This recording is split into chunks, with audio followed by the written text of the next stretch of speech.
How are we today?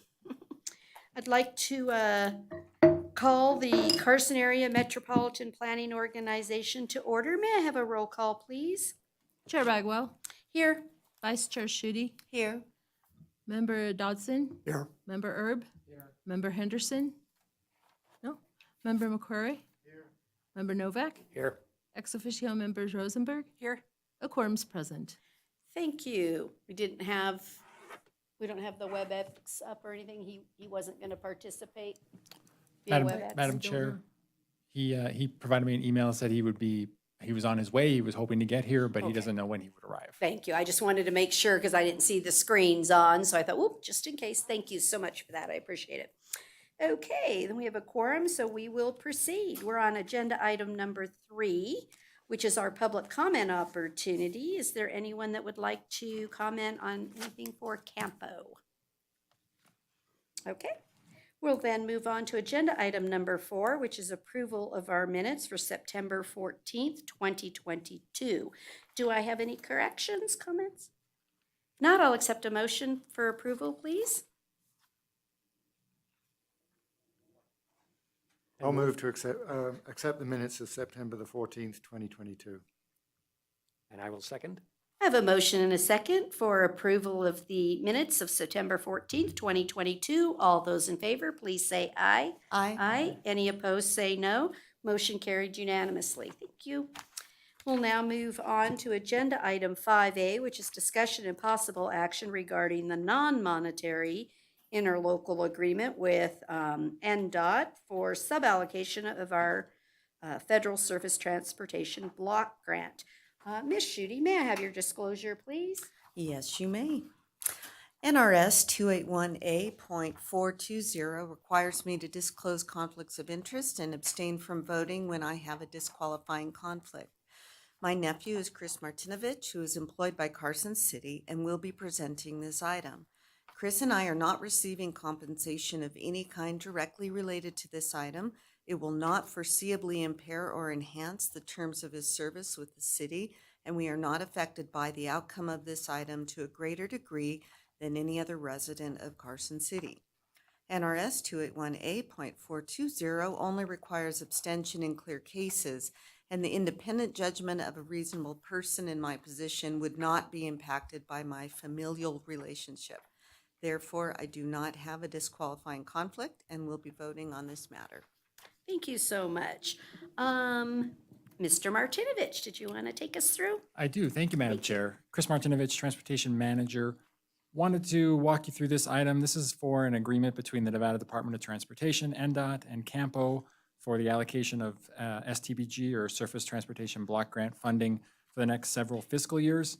In the past, CAMPO and NDOT have had an agreement. I think the last one began in 2016 and expired this last September, for the distribution of STBG funds under the FAST Act, the previous federal transportation bill. That bill had a population pot of 5,000 to 200,000, and it suballocated STBG funds in those different pots. CAMPO and NDOT agreed to allocate 33% of that pot.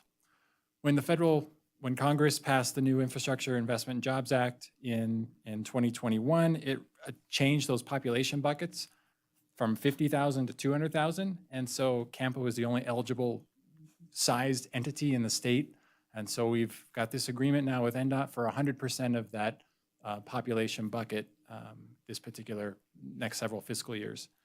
The agreement runs through September 30th, 2027. This current federal fiscal year 22, allocated approximately $1.3 million into that bucket. CAMPO will be working with our partner agencies, Carson City, Lyon County, and Douglas County, to distribute the funds, and either myself or Kelly, our transportation planner, will be reaching out to the partner counties to talk about timing and projects and distribution and allocation of those funds. Ultimately, it's up to those local agencies to execute a local public agency agreement with NDOT for the use of those funds. They would be responsible for any match and responsible for any federal regulations. So with that, I do want to note 2 changes in the agreement on packet page 12. Article 3, paragraph 4. There's 2 edits to this paragraph I'd like to make for consideration. The first line, the suballocation of 100% of the IIJS, it should say IIJA. That needs to be corrected to IIJA. And then the next line, it says, with the population over 50,000 and under 200,000 is correctly calculated based on the 2020 census. 2020 should instead be 2010 census. Oh, why so- not the other way around? Why aren't we fixing Exhibit B? The IIJA uses the 2010 census to Oh. distribute and suballocate the funds based on population. So all the population estimates in the infrastructure bill are based on 2010 census. So for consistency, we're continuing to use the 2010 census numbers. So Wow, That is sorry, it's correct. not your fault, but I wow. can't explain they're- what Congress they're did. Just, I don't know, 12 years behind on the federal legislation? I can Okay. add a little bit Oh, to this, although it what? may Go not ahead, Sandra. be, still may be, what the heck. It does take the census some time and the federal administration to Catch up. get that data, get it in the form of the transportation tables and all of that. So it takes some time, and then it takes time to then, allocate those populations to those different buckets of funding and whatnot. We do anticipate that when that all occurs, there Yes. may be another area that meets that Oh, good. population threshold. Mhm. So I will say enjoy the 100% while you have it. I guess that Um, was my but point, we're- right? yeah. Okay. But a number of actions, like, federal and state actions have to happen before that affects the funding. So, our anticipation is that for the life of IIJA, the Carson area MPO will be the only eligible entity. If that changes, we'll certainly come back and let you know, but we think that it will take at least that 4 or 5 years before anything changes in the funding timeline. Wow. Mm-hmm. So when the numbers and everything is caught up, so some of these smaller communities, I'm confident will be over the 5,000 at that, is that when, would they become eligible, or do So they have to wait for the There's next? what happened, and Chris mentioned this, but it went pretty quick. So the category bucket went from, in the prior bill, the category is 5,000 to 200,000. And so Campo got a portion of that. We did a bunch of calculations, and in the new bill, that bucket is split into 2. So there's a 5,000 to 50,000. So that part is all under NDOT's discretion. And then there's a 50 to 200,000, which technically is still under NDOT's discretion. As a good partner, we think Campo has a better understanding of the priorities in this area. So you won't be competing with the 5,000 to 50,000, but there is another urbanized area, we think, that meets that threshold of the over 50,000. But they will have to establish an MPO, and that takes time. I haven't been here when that process has occurred. I don't know, maybe Greg knows when the last time an MPO is designated in the state of Nevada. It's been a minute. So this one, yeah. So Probably, it's going to yes. take some time. So that's Okay. a few years in the future. In the meantime, Congress made it a lot easier for us to do this agreement because we know the exact pot. We know that suballocation, and right now you're the only eligible entity for it. So for the life of the bill, we anticipate all that money being at the discretion of Campo to allocate. We'll take it. Don't look the gift horse in the mouth, right? Okay, perfect, thank you. Does anybody have any other questions? Go ahead, Mr. Erb. Mr. Martinovich, this is a 5-year agreement. You said you'll be working with the different parties on distributing the money. Is it going to be each year somebody gets a portion of it, or is it going to be based on what projects we have out there? And sometimes it's not going to be enough, or maybe it will be. But. I think our goal is to definitely continue to work with the agencies. I think there are definitely parameters involved, like sizes of projects and available money in a particular year. Our goal would be to do what we've similarly done in the past, is allocate all of one year to one agency, all of the next year to another agency, the third year to the third agency, and kind of rotate like that. And if if we need portions of that, we can discuss internally about how that may be broken out or split apart based upon, your priorities in the RTP, and then programming in the TIP. So there's just different levels there. We have to kind of step through and work together. And I think it behooves CAMPO to work with its individual agencies to come to an agreeable share and distribution of that. Okay. Yes, Thank you. ma'am. Questions? Is there any public comment on this item? Okay, then I'll accept a motion for approval as amended. Mr. I'll make a McQuarrie. motion. I move to approve the agreement as amended, as presented, and to authorize the transportation manager to execute the agreement. I'll second. I have a motion and a second to approve the agreement as amended. All those in favor, please say aye. Aye. Any opposed, say no. Motion carried. Thank you so much. We're now going to move on to agenda item 5B, which is possible action regarding cooperative agreement with Department of Transportation for development of a local road safety plan for the CAMPO and the transportation manager to sign the agreement. Kelly, you're quick. You guys are getting good. You want to take us through this, please? Thank you, Madam Chair. Kelly Norman, Transportation Planner for the record. Many crashes do not occur on the state-run network, but on local city-owned roadways. A top priority of CAMPO's 2050 Regional Transportation Plan is to increase safety of the transportation system for all users. A local road safety plan is identified by the Federal Highway Administration, FHWA, as a proven safety countermeasure and is included in CAMPO's Unified Planning Work Program under Work Element 5.1 Corridor Studies.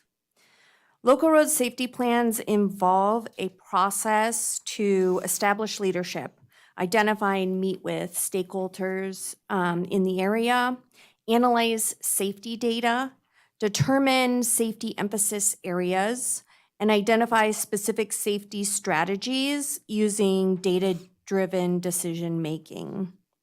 To prioritize and incorporate safety strategies and plan to evaluate and update the local road safety plan to incorporate successes and continue the prioritization process. This funding opportunity will provide a framework to identify, analyze, and prioritize roadway improvements on local roads with the goal of reducing roadway fatalities and serious injuries. All local road safety plans include the consideration of the 6 E's: equity, engineering, education, enforcement, emergency medical services, and everyone. The completed local road safety plan will position CAMPO to prepare and apply for highway safety improvement, or HSIP funds, and other funds available through the Infrastructure Investment and Jobs Act. CAMPO staff plan to enter into a cooperative agreement with NDOT to develop a local road safety plan within the CAMPO area. This agreement is fully funded by NDOT through the HSIP and requires no local match. And I'd be happy to answer questions. Does any member have a question? Greg? I got a question. I'm still trying to get it through my head as I read through this stuff again this afternoon. It's a CAMPO focus, right? But to implement anything, we're still dealing with Carson City, Douglas County, and Lyon. And all of Carson City is in CAMPO, but Douglas and Lyon is not. So I'm not sure how that's really going to work when you get to implementation stage. I would rather have this just be an RTC CAMPO item, since it's a county level is easier to manage, and how you're going to come up with things. And there'll be it looks like you'll be leaving out big portions of Douglas and Lyon County. So how is this really going to work? Thanks for that question, Greg. We've considered that a number of ways. We considered doing a Carson City RTC specific agreement. We considered doing the CAMPO agreement. We settled on the CAMPO agreement for a couple of reasons. First, we wanted to make sure we had a good representation from our partner counties. We have a lot of interaction between particularly Douglas County in terms of movement of vehicles. I know it's a primarily US 395, but there is Vista Grande Lane, and we have a lot of people traveling between the two counties. So we wanted to include that as well. The other component was some of the tribal. We've had some coordinations with the Washoe tribe, and they have portions both in Carson City and in Washoe County. So we wanted to include their portion that's in northern Douglas County as part of their regional safety enhancement component. And another reason we considered CAMPO over Carson City was that in coordination with Douglas County and Lyon County, we weren't sure if they were going to move forward with individual local road safety plans. So we decided we could take an initial step. We have our, and start setting the stage for them to kind of build on in the future using CAMPO as the lead umbrella. And then the different counties at their time could build upon that, tailored specific to their county. Ultimately, the way I envision this plan kind of coming together is there will be recommendations for different areas because each of the different counties have different considerations, different concerns, different safety needs in the different regions. So the plan's going to kind of include a kind of a multi-tiered approach for local road improvements within the different areas of the county. So I think that kind of summarizes that. I'm not sure if I exactly directly answered your question, but that was our thinking going forward with CAMPO over individual agencies. Yeah. It'll be cumbersome. Mhm. And will you be talking to NDOT about their roads as well? Because they're a bigger player than these other folks are. You know, In the areas of the other counties Yeah. especially. yeah. Well, Yes. Sander can correct me if I'm wrong, but I think this is really focused off of the NDOT system. These are locally owned roads, Right. not state or federal facilities.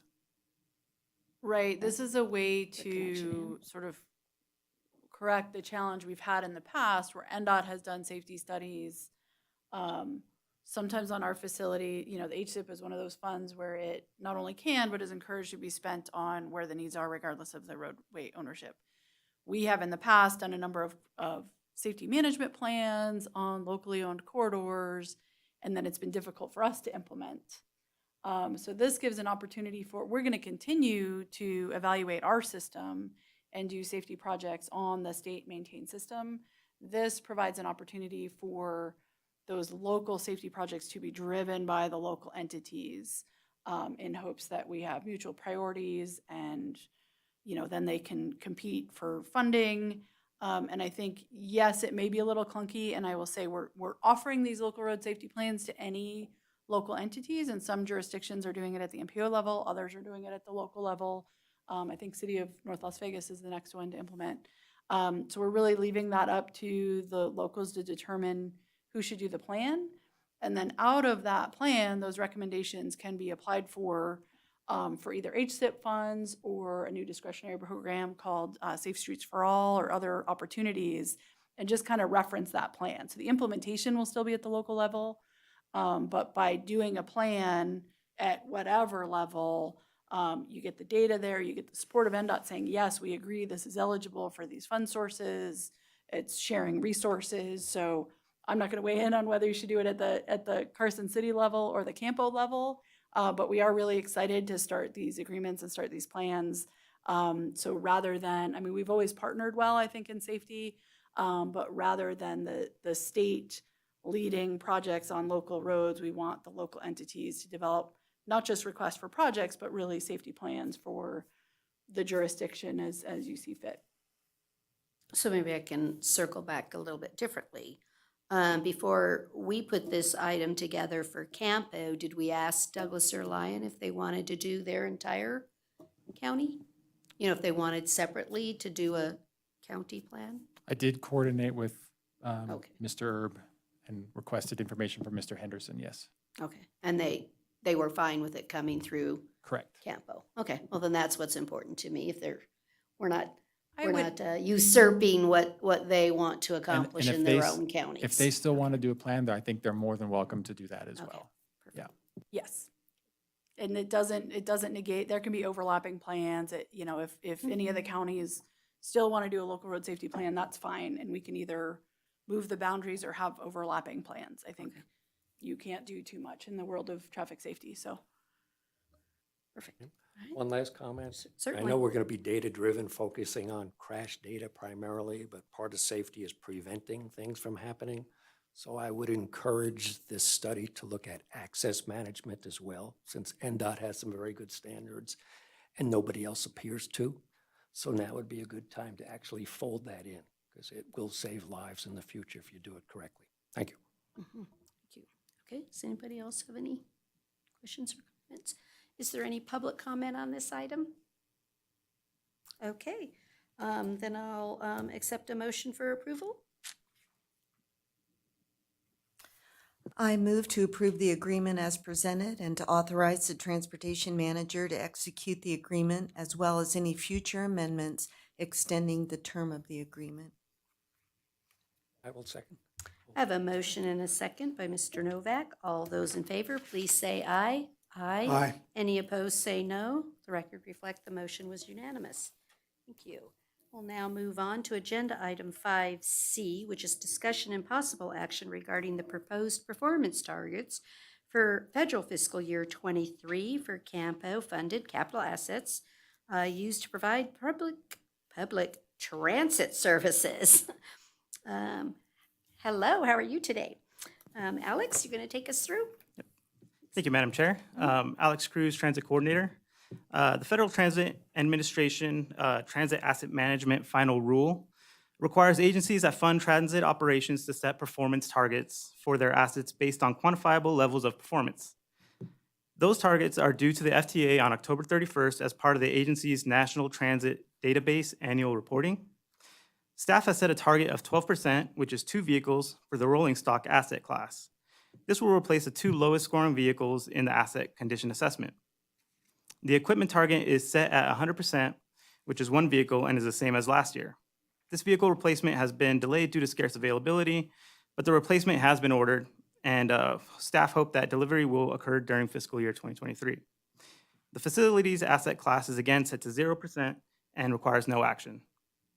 While there is no punishment from the FTA for failing to reach our targets, staff aim to keep our assets in a state of good repair to help keep costs like fuel and maintenance down so that we can continue to operate as efficiently as we have to date. So with that, I can answer any questions. Does anyone have any questions? Mr. Novak?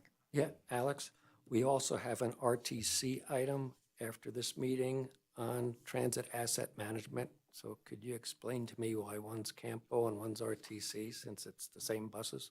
Yeah, so it's staff's understanding that the TAM targets are presented to CAMPO because they provide the funding to JAC for the assets, while the TAM plan is presented to the RTC because the TAM plan is a JAC-specific document and the RTC is JAC's governing body.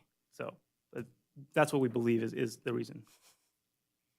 Sometimes it doesn't make any sense, but that's okay. Yeah, kind of like, exactly, redevelopment, yep.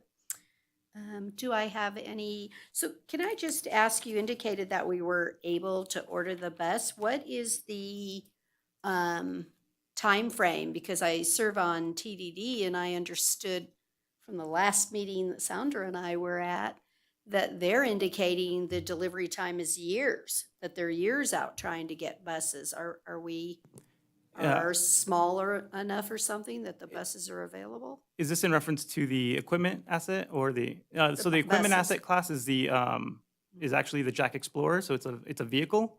Okay. So we're gonna replace that with a truck. And they're still, probably year to year out. But it has been also on orders for a year or so, so it's just, yeah, we're kind of stuck on that one. But yeah, that one has been on the Carson City CIP and we're waiting. Still waiting. Yeah.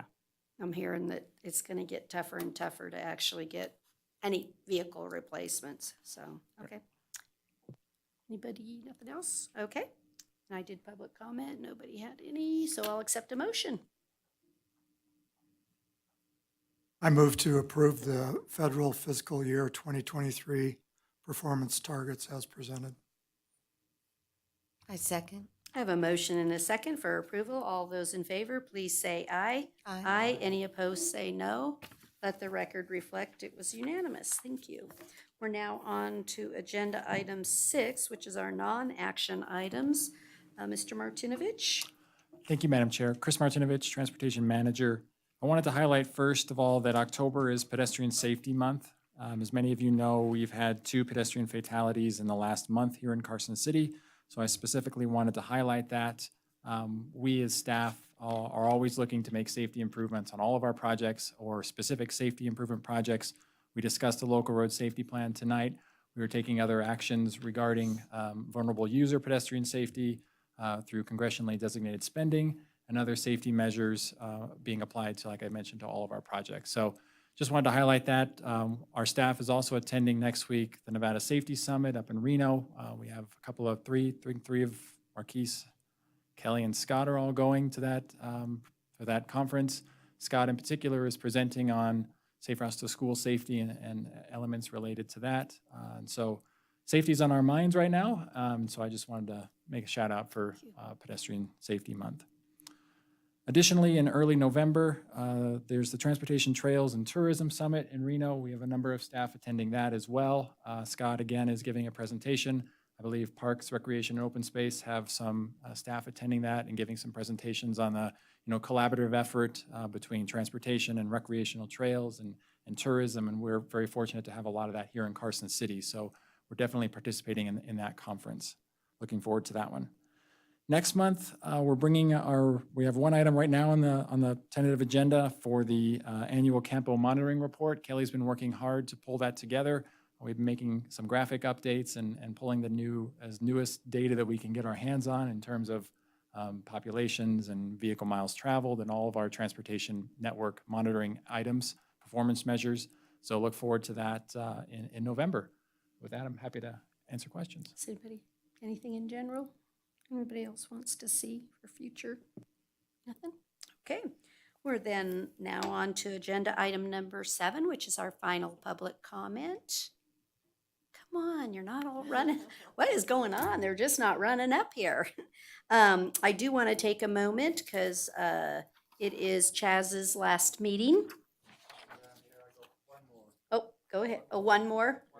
Technically you'll fill in one more before we do it. But I just wanted to still publicly give thanks and hope that you can certainly enjoy all that travel I saw on that list of things you want to do. It's important to be able to enjoy retirement and your family. And so I just want to give a shout out to say thank you. And with that, we are adjourned as CAMPO. And at 5 minutes after, we will do RTC. Thank you. Oh, you didn't make it?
Regional Transportation Commission to order. May I have a roll call, please? Chair Bagwell, Here. Vice Chair Shudi, Here. Commissioner Dodson, Commissioner McQuarrie, Commissioner Novak, Here. a quorum's present. Thank you so much. We're now on to agenda item number 3, which is our opening public comment. Do I have any public comment? Okay, we'll move on to agenda item number 4 is approval of our minutes of September 14th, 2022. Does anyone have any corrections? Seeing none, I'll accept a motion for approval. I move to accept the minutes from the October 12th, 2022, or I'm sorry, the. I'm like, what? It's Whoops, okay, I close, know, September 14th. I know, I'm looking at the September 14th, 2022 meeting. Second? I have a motion in several seconds. All those in favor, please say aye. Aye. Aye. Any opposed, say no. Motion carried unanimously. Thank you. We're now on to agenda item 5A, which is discussion and presentation on the 30% design for the East Williams Street. So which one's going to start us? I believe Randy Rice is going to take us through the item. Great, thank you. Okay. Randy Rice, city engineer for the record. So yeah, thank you very much. Just, it's been a while since we've been in front of you. We're very excited to present the 30% kind of progress we've had on this project. So with that, I'm going to give a brief kind of update just to remind everyone. I'm going to go really fast. I don't want to put anyone to sleep. We'll have some of our project team give a little bit more of a deep dive. But as you will recall, we're trying to transform the corridor, right? Much like some of the other projects we've done, we have issues with safety, speeding.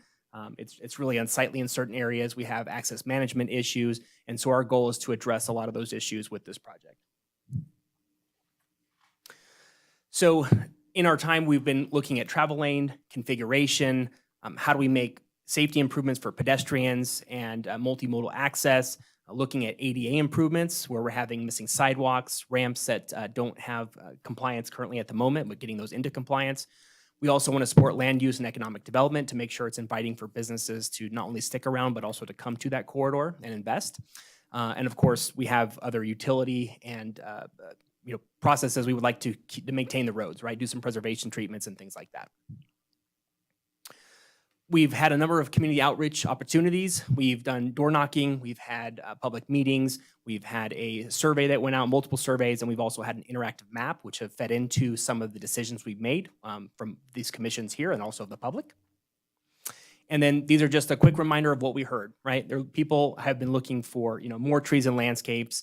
They want a safe place to ride their bikes, to be able to get to, the businesses they're looking to get through the corridor safely and effectively, but also, maintain speeds, but also not too fast, right? So we have kind of a staged approach for that. Adding lid components was important to some of the people on the environmental side, traffic calming, and of course, art and other ancillary parts that support the corridor. So with that, I'll go ahead and turn it over to Angie. Thanks, Randy. For the record, I'm Angie Heffley with NCE. We're the design consultant for the city on this project. This is the preferred alternative from North Carson to Roop Street. Just wanted to remind you what's included. This is looking from North Carson Street to I-580, so headed east along East William Street. So between Carson and Stewart Street, we're going to be installing dedicated bike lanes in each direction. We have sidewalk on both sides of the street. And on the south side of the street, you'll see that the sidewalk is separated by a wide landscape planter. Between Stewart and Roop, we also have bike lanes, and we will be maintaining the existing landscaping on the north and south side of the roads. This exhibit also shows the locations of signal and intersection improvements at each of the signalized intersections, as well as potential bus stops. The Jump Around Carson Transit service is going to be expanding. I believe eastbound it's going to be going to I-580 and westbound I-580 to North Roop Street. Do you want to do questions by segment or go through the whole presentation and get questions? Do you have a preference? I don't have a Why don't we try to get through it quickly and then, Okay. we'll just jot down your questions. This is Roop to Salomon. We've got buffered bike lanes in each direction, which means the bikes are separated by the traffic by 3 feet. We have sidewalk connectivity that we'll be putting on the north side. as well as there's existing landscaping areas to remain, and then there's going to be opportunity to provide additional landscaping where we can fit it in. The multi-use path on the south side of the street is going to remain, and this is at Mills Park, and you'll also see that's where the cross-section's going through. We'll be providing some additional parking, as well as electric car vehicle chargers. Salomon to Dust West is much of the same with the buffered bike lanes, wide sidewalks. This area is a lot wider. We have opportunities for very large landscape areas and areas where the multi-use path is detached and pretty far away from the travel lanes. So what have we been doing since we've selected the preferred alternative? We've developed the 30% preliminary design plans and estimate. That includes the utility undergrounding, sidewalk and pedestrian ramps, the roadway striping, pedestrian and street lighting plans, as well as traffic signal modifications. We've also been working on the landscaping and low-impact development, which I'm going to talk about a little bit more in more detail. So we're going to highlight a couple intersections. This is the North Stewart Street intersection. This is it in its existing condition. This is proposed, and these are the highlights of some of the improvements we're going to be putting in. So we're going to be adding bike lanes both in the east and west directions. Leading up to the Stewart Street intersection from North Carson Street, we'll be removing one eastbound lane. We'll be adding landscaping and wider sidewalks. Going northbound on Stewart Street, we'll be removing one southbound, going south, we're removing a southbound lane, and then also adding a dedicated right turn lane onto East William Street. We have opportunities to add medians with landscaping as well. At the State Street intersection, this is it in the existing condition, and this is it in the proposed condition. We will be adding buffered bike lanes in both directions. We have the opportunity to add medians with landscaping, as well as expand and improve existing landscape areas. And this will be the location of the new pedestrian crossing with a pedestrian refuge for safety. We will be restricting left turns at this intersection. The traffic report recommended we remove the southbound left turn movement. We've heard that there are some concerns about restricting this movement. We evaluated a phased approach to delay restricting this movement, but at this time we're recommending restricting the movement due to safety concerns at the intersection. This is the Salomon intersection. This is the existing condition. And these are the improvements that will be put into place. Going from right to left across the screen, we'll be removing the right turn pocket that now turns north onto Salomon intersection and on the Salomon Road. We'll be adjusting the curb lines, which is going to allow us to shorten the pedestrian crossings to make that safer. In addition, we'll have the buffered bike lanes in both directions. We'll be removing a left turn lane that turns north on Salomon. We'll be improving the pedestrian ramps, putting in directional ped ramps, which will also allow us to increase the pedestrian storage. I know there's a lot of pedestrian activity in this area. And also signal timing modifications, as well as increasing the left turn storage lanes, queue lengths.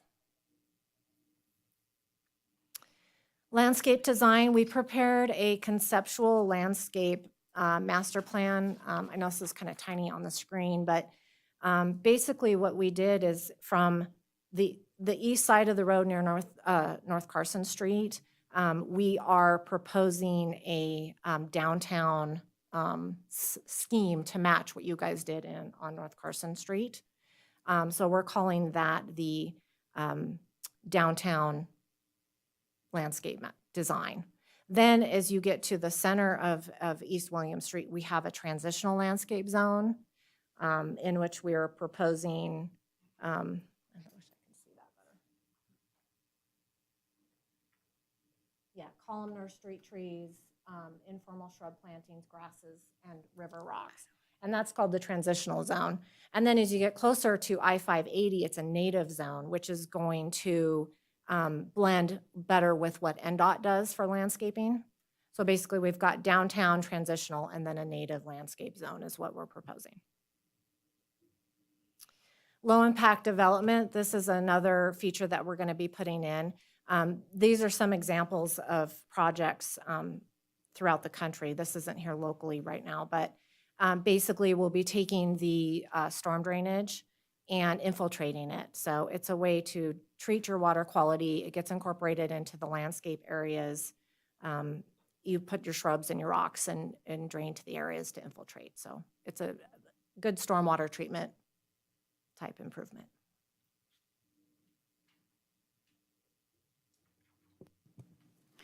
Good evening. This is Darren, the project manager for Carson City.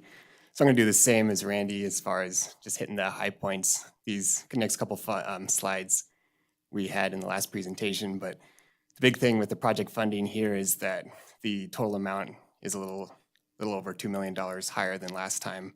Between last fiscal year and this fiscal year, there was some additional infrastructure tax funds that were between the projection and what we have actually in fiscal year 23. The other thing to note here is the two federal funds sources, the raise and the federal earmark. We've been talking pretty extensively with NDOT and FHWA on how to utilize the funds from both sources, and our plan is to put the projects out as two different bid packages just to make both projects efficient and avoid overlap between the agencies that are providing oversight. The design milestones were still on schedule. The project team has done really well as far as keeping to the original schedule. 60% design is planned for December of 2022, and then final design by the summer of 2023 with construction at the end of 2023 to early 2024. A few other things that we've been up to lately is the environmental effort as far as developing the NEPA document and the right-of-way research. NDOT's been really good as far as providing input on the environmental process and have provided feedback on the initial feasibility study reports and what needs to be done to develop the document. We've been working with the Cultural Resources Group at NDOT and SHPO as well, and have been given approval on the approach that we would like to take for cultural resources. And so there's been a lot of good steps there as far as staying to the schedule and making progress with those agencies. We've also been developing the right-of-way needs throughout the corridor, and we'll be putting out an RFP in the next couple of weeks for a agent to help us with the acquisition process. We've been fairly quiet as far as the community outreach between the feasibility stage and this point, and that the plan is to ramp that up at 60%. The reason for the quietness is to get the design developed far enough that we can have a good conversation with the community and what we're proposing to do. So with that in mind, the plan is to get to 60% stage and then have a community meeting and also start the outreach to the individual businesses to talk through how they may be impacted and how to work out between the city and those businesses. There's also a community impacts workshop that's planned at the completion of design. And then the last item on there is the 60% and 90% presentations to RAC, RTC, and the Board of Supervisors, which we'll plan to come back and present updates to. And then just to highlight a few of the communication tools that we have, the top one being the carsonproud.com website. That's where we post our project updates, and then anybody can text Carson Proud to the number listed there. And that typically just informs them that an update's been posted to the Carson Proud webpage and to take a look. And then anybody's welcome to give me a call or send me an email to talk about the project. So that does it, and happy to answer any questions. Does any member have a question? I was gonna say, okay, then, Just go to ahead. clarify, it sounded like you said Carson City would be both a direct recipient and a subrecipient, and there'll be two separate contracts, and you're going to work out the details. Yeah, it's because of the way we got the money. Yep, okay. Thanks. Now, this looks like good follow-up to what we've seen before and really not too many changes. So, good. Chaz, question, comments? Oh, I have it. Thank you for the presentation. Good job. I like the buffered bike lanes. I like the LID concept. I have a couple of comments about the State Street intersection. First is, let's make sure that median landscaping doesn't block sight lines, because, you know, we know in time it all grows up, right, and then we can't see, and it's especially critical for pedestrians and bicyclists. And then I was just curious, have you considered a staggered crosswalk there? Because we have them several other places, and even though this, I would say this is really a mid-block crosswalk, right, because it's not signalized. So, like on Stewart Street and by the high school, we have staggered crosswalks that just increase pedestrian awareness of oncoming traffic. So I would suggest you look at that. Duly noted. Thank you. Can we go back on the slide? So I want to look at Solomon, where you indicate you're going to remove the left-hand turn lane that goes on from 50, right? Why are we doing that? I see a lot of backed up traffic there to make the left-hand turn. I drive this a lot. Why are we recommending removing that?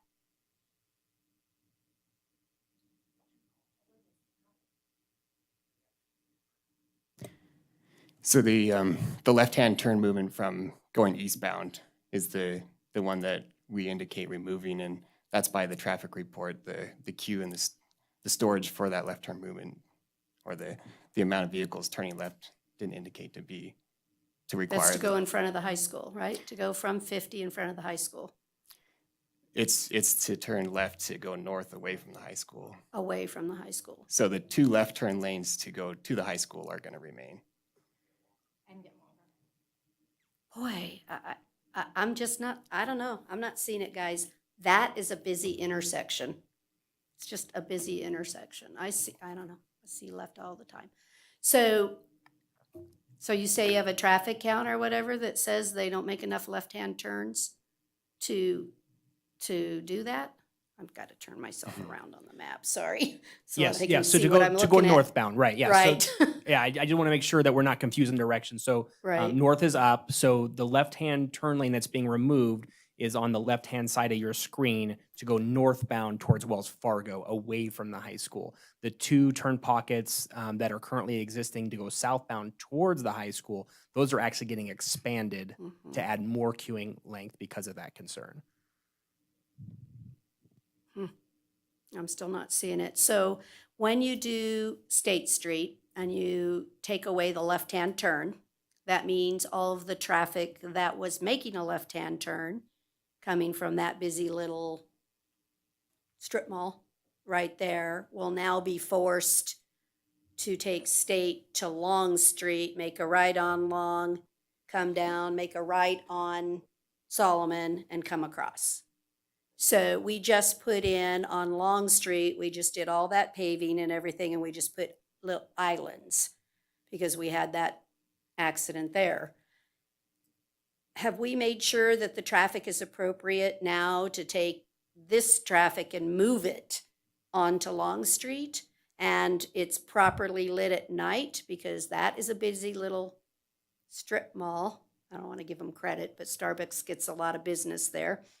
And I just want to make sure I'm not shifting where my concern is. So I don't want to create a traffic problem in another area to move it off of this one. And do we have crash data or something that supports that we're having too many accidents at State Street? That's why we're doing this? I'll let our consultant jump in if I've missed anything, but yeah, so State Street was the one area, I recall talking to our transportation manager that we actually did have a fatality. Right now, that intersection is operating basically just above failing, from what we can tell. And so when we looked at this, one of the conditions to be able to make that intersection improve in its level of service was to move the traffic onto Long and back around with that loop. So yes, that has been accounted for, and that was the way to make that intersection work without falling below our mandated levels of service. And the level of service being because the wait time is too long to make the left-hand turn? Because I would say that 90% of the time it's no issue. It's the 10% time. Yeah, and then That's unfortunately, the- that's a hard barrier for a lot of people to get over. We have to plan for the worst case, right? And that happens across all of our infrastructure: sewer, water, storm drain. Oftentimes you see large channels that aren't being used, but unfortunately they're planned for those bigger events. We don't have flooding, right?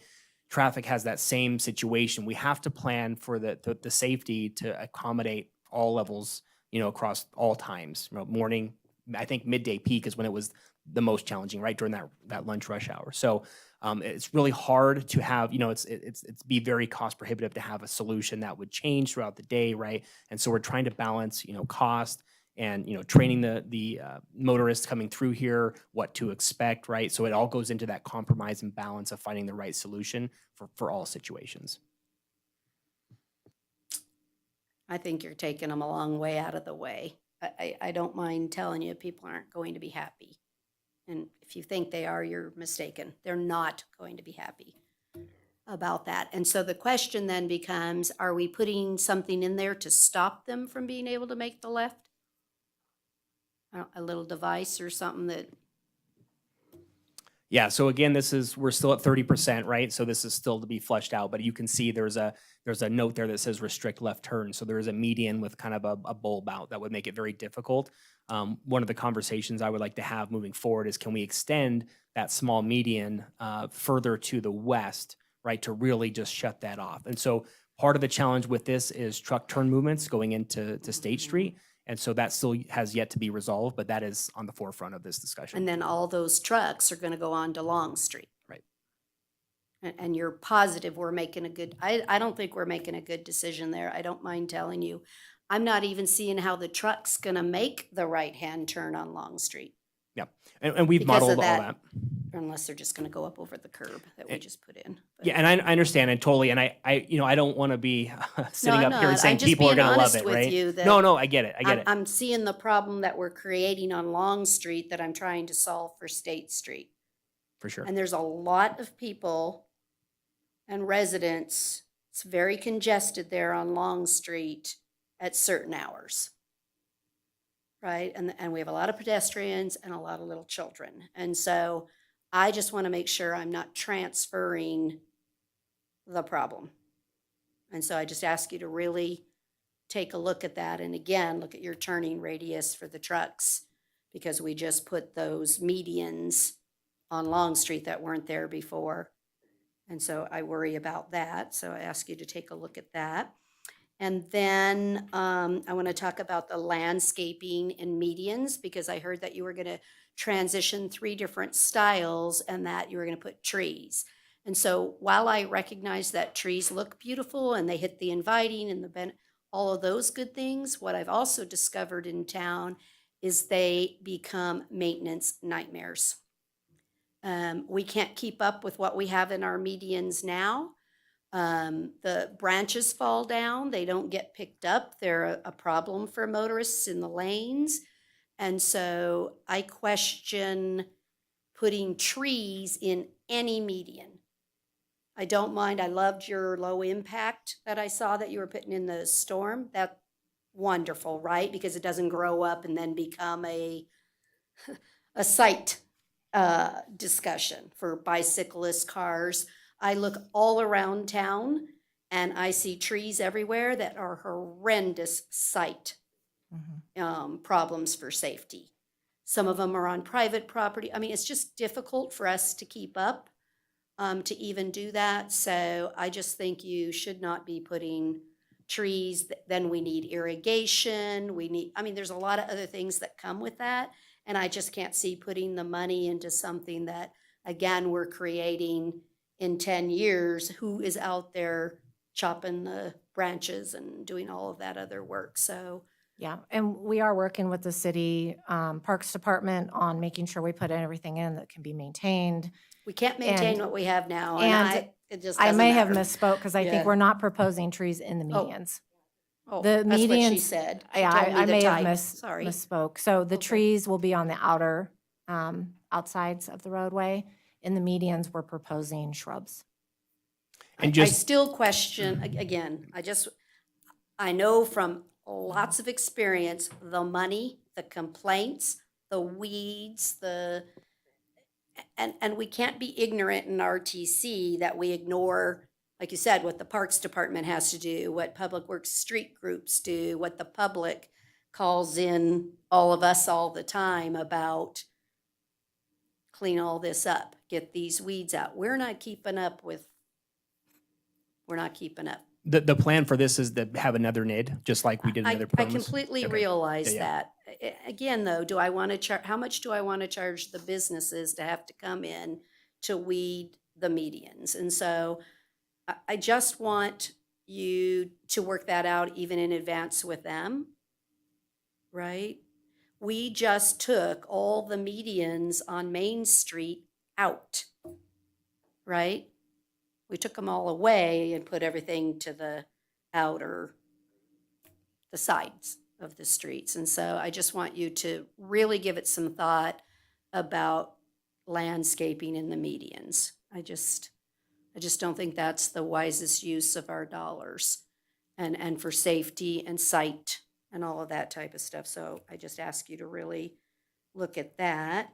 And then, can you tell me the light on Solomon? Well, so we just have a brand-new light at Fifth and Solomon, right? That was just put in? Is that because of the Lampa project? Is there a useful life for our streetlights? I'm happy to have the transportation manager jump in, but Because typically, I worry about that one on Solomon. We don't need to replace that light or do any upgrades there or anything? The remaining portion of the signal at Solomon and Fifth Street? Is that No, what you're? Solomon and And 50, 50, this one. okay. Do we need, We is there a are- useful life or anything if we're cutting and doing road work and all of that? Is there any Yes, need there to do there are that? components that need to be upgraded periodically. This project will be replacing one of the signal poles at that intersection because it's too small and it doesn't have enough length to support the signalization that that intersection requires.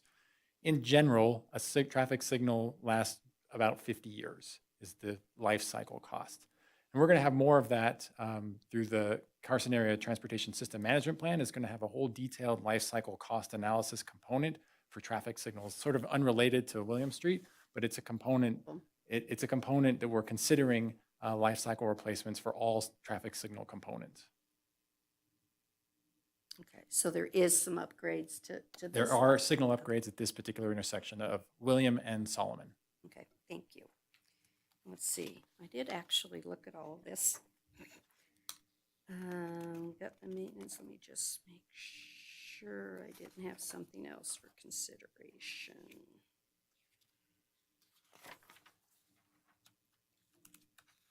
And like I said, I do like your low impact. I thought that was really good. We've been working hard for quite a few years to get low impact into all of our designs, so good job. Okay, is anybody else? Mr. Dotson? I was along the lines of the median landscaping. One of the things I wondered about when I looked at this was, it's going to restrict any, there's two-way left turns in there for the majority of it. And it looked like some of that landscaping that you're showing in there is going to cut that off. So, that's another consideration for the landscaping, is that the left turn movements are no longer going to be possible with that in there. that's right. So, the medians are not just an aesthetic feature, right? These are also safety features. We're looking at access management, right? And it goes back to compromise, right?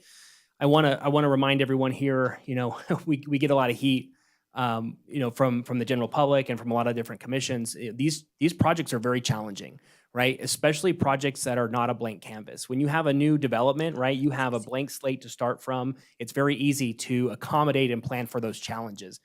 These corridors are very difficult, as I'm sure many of you are very aware of. because of the existing nature of where these are located, how the parcels are situated, you know, the size and shape of the parcels, it becomes very challenging, right? And so part of these medians, and there's not a ton of them being proposed. I believe there's only 3 or 4 at this point, and most of them are on the west side of the project. And part of that is a safety component, right? We want to constrict the lanes down and make people feel like they have to slow down and pay attention, right? We don't plan on using large trees. We don't plan on having a lot of heavy infrastructure, right? We want to use water savvy plants and things like that. We're not going to be digging up the road to include irrigation components, you know, further to the west where we're only doing preservation, right? So there is a cost savings by including these irrigation components where the road is planned to have full rehabilitation, right? So we do try to think through these things very, you know, step by step and figure out, you know, what's the best way to accommodate these things. How do we include safety? And of course, we're always looking at, you know, site distance, tree maintenance. We understand completely your concerns that your points are not lost on us. And we're very mindful. We try to be to incorporate and compromise on all the features and finding the right balance on how to make these all work together. Thank you for the comment. And then I just have a general question, because I think I heard Darren said that he really doesn't see going back out to a larger public setting on this until you're at the 60% design. But while I understand what you're saying, at the same time, it's very difficult from the 60% design to make the changes. So I don't want to be naive with anyone, right? Once you're moving down the design methodologies, it's going to get pretty tough to take public comment and really make a change unless it's just a minor tweak. So I don't know, I don't understand, since even very little changed between the original concept and the 30%, why aren't we ready to start having some meetings with the businesses and why do we need to wait till after the 60% design? So I would definitely agree with you at 90%. It becomes harder to turn the ship, right? Because once that ship's kind of sailed, it is more difficult. It's more time consuming and it's taxing on our consultant, right, to make those changes. I think, you know, 60% is very typical. And when we do major outreaches, I'm not saying, you know, we can meet with business owners. There's no reason, you know, we've given plenty of opportunities for them to email us, call us, and we're always happy to listen to concerns. I think to Darren's point earlier is we have to advance the progress of the project far enough along to be able to have and hold that discussion, right? So what is actually planned? And if we go to that business owner and say, well, we're really not sure, this is kind of where we're at, but things are still moving around. Again, the consultant's still playing with the right-of-way widths, right? We're trying to eliminate how much acquisition we're doing. We're trying to, you know, minimize the amount of disturbance and easements that we're going through, right? And a lot of this is dictated by the federal, you know, grant requirements that we have in the NEPA process, right? So it's still really in flux, right? So I think the 60% will have a lot of those more of those answers in our pocket, and we'll be able to hold those discussions. You know, what kind of easements am I looking at, and where's the curb going to be moving to? At this point, we have a theory, a concept, right? But it really hasn't been stamped out yet. And so that 60% really is that pivotal point where we look at, you know, what can be done, what can't be done, to really, you know, hold in-depth conversations that are meaningful rather than just kind of fluff, if that makes sense. So I think at a high level, our expectations is 60% will have much better information to present.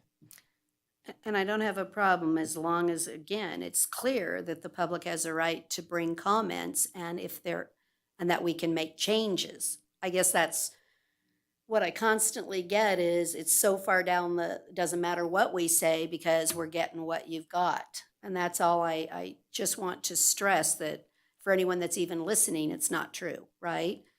And send your comments in now, even, because it's important. If they really have an idea about an intersection or something that's going on, it's better that they tell you now than after the 60%.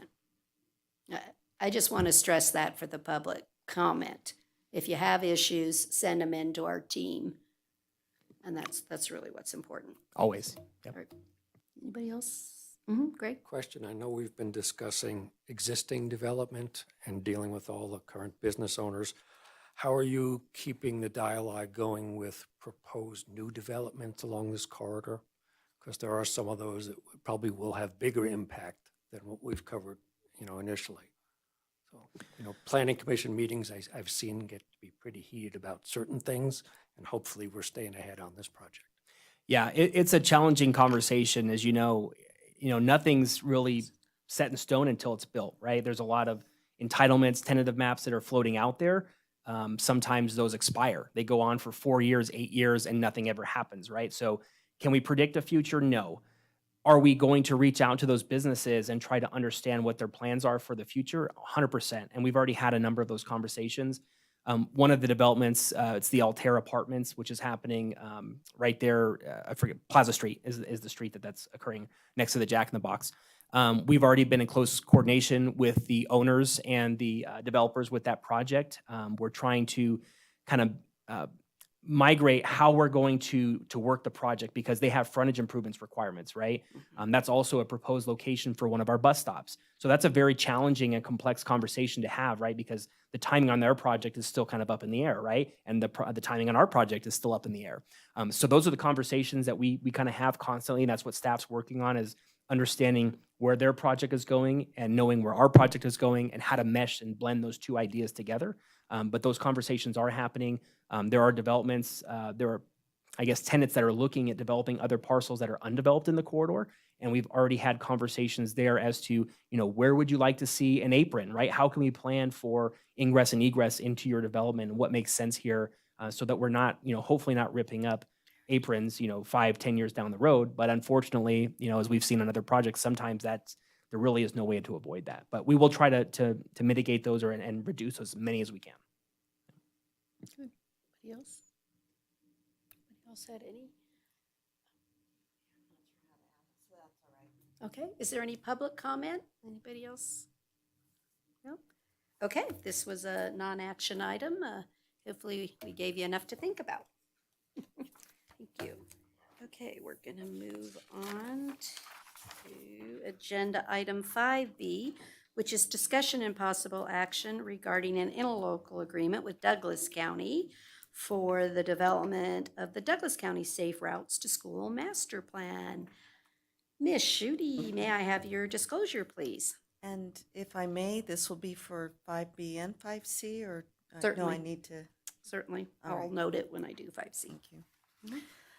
NRS 281A.420 requires me to disclose conflicts of interest and abstain from voting when I have a disqualifying conflict. My nephew is Chris Martinovich, who's employed by Carson City and will be presenting this item. Chris and I are not receiving compensation of any kind directly related to this item. It will not foreseeably impair or enhance the terms of his service with the city, and we are not affected by the outcome of this item to a greater degree than any other resident of Carson City. NRS 281A.420 only requires abstention in clear cases, and the independent judgment of a reasonable person in my position would not be impacted by my familial relationship. Therefore, I do not have a disqualifying conflict, and I will be voting on this matter as well as 5C. Thank you. Okay. Chris, you want to take us through it? Thank you, Madam Chair. Chris Martinovich, Transportation Manager. This item is to execute an interlocal agreement between Douglas County and the Carson City RTC to support the development of a Douglas County Safe Routes to School Master Plan. As you recall, last month we had an amendment with NDOT to increase the amount of funding to support the development of a Douglas County Master Plan, and that requires portions of match. We anticipate that the cost for procuring a consultant and developing the plan is approximately $400,000. And so the 5% required match of that would be $20,000, and that's sort of how the number got developed. Once we execute this, if the board were to approve this item, we'd pass it on to Douglas County, and their Regional Transportation Commission would hopefully approve the board as well. I've been in coordination with John Erb down there that I don't foresee any issues with this. So happy to answer questions. Does any member have a question? This is great that they're going to do this, actually. I just want to comment on that. It's a good thing. Do I have any public comment on this item? Seeing none, I'll accept a motion. I'll make the motion. I move to approve the agreement as presented and to authorize the transportation manager to execute the agreement as well as future amendments extending the time of performance or increasing Douglas County's local match obligation. I will second.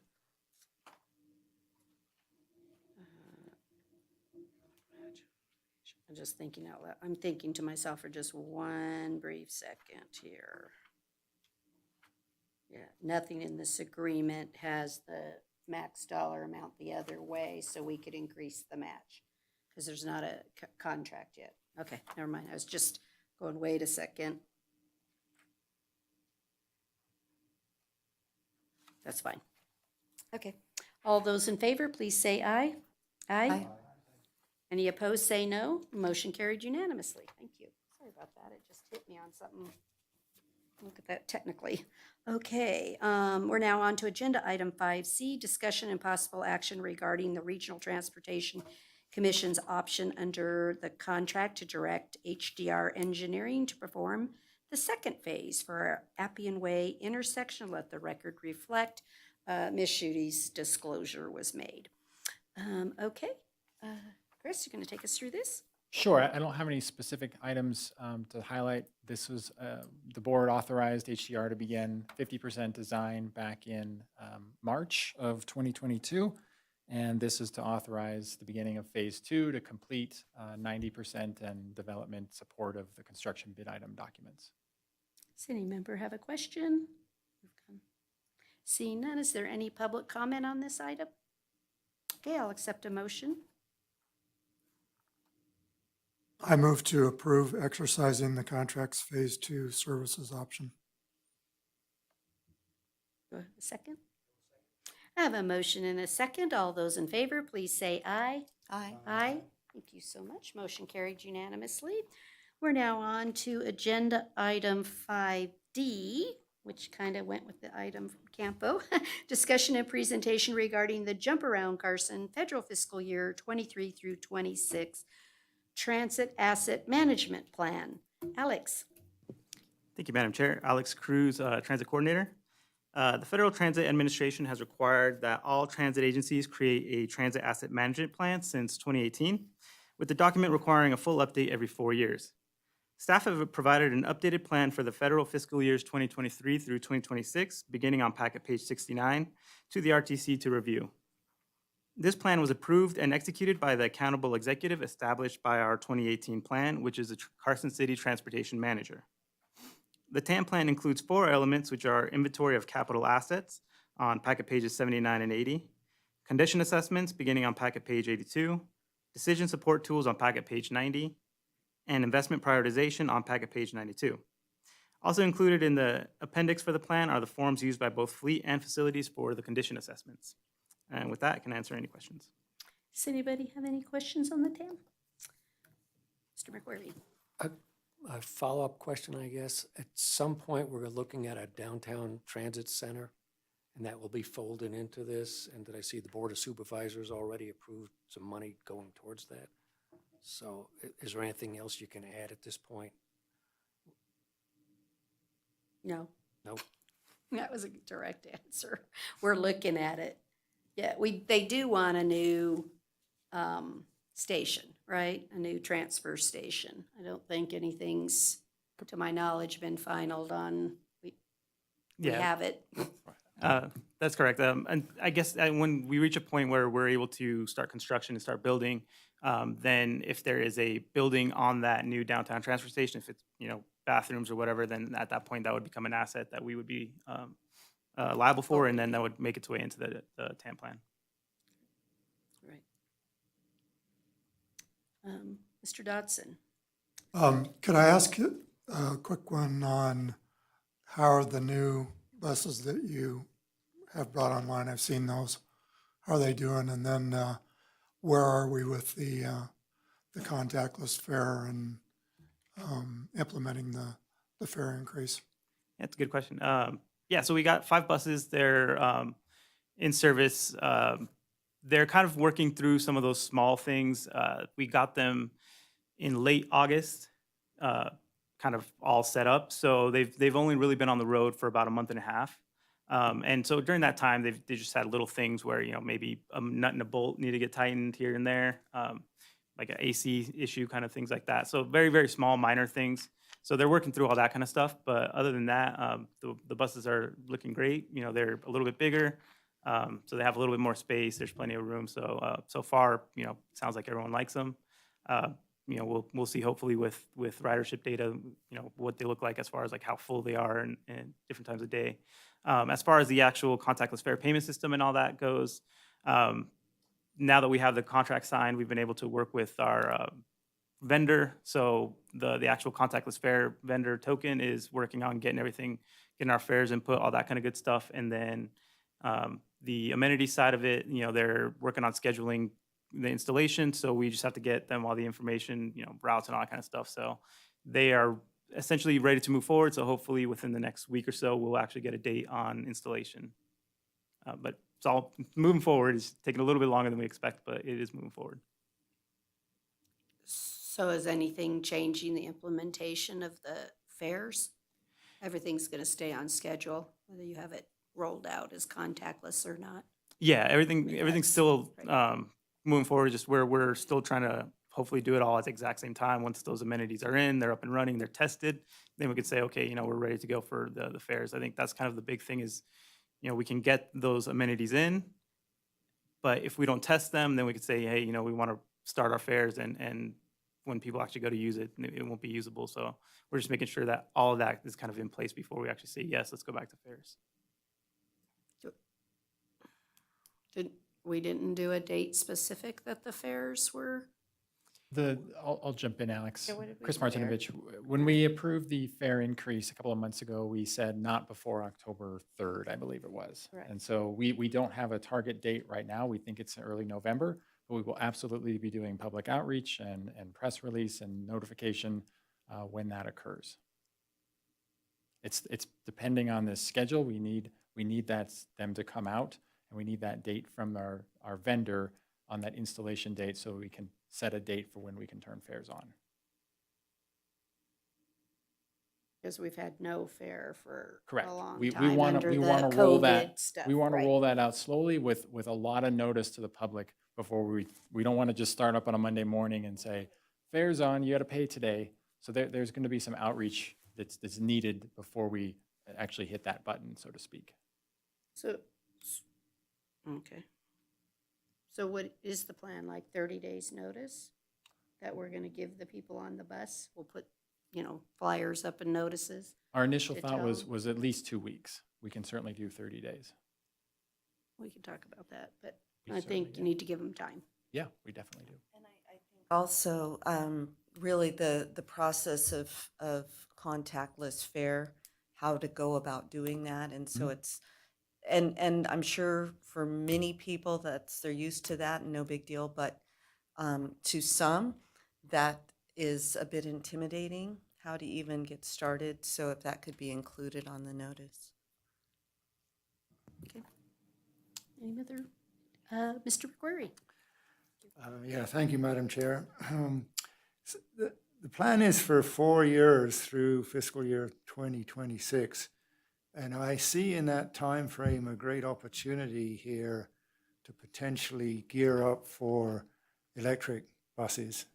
And I say that and would just note that the school district is, you know, sort of leading the charge in this regard. And they're going to get their first 2 school electric buses in January, and they're going to follow up with another 2 fairly soon after that. And then through another program, they're going to get in line to get another 10 buses, time frame to be determined on that.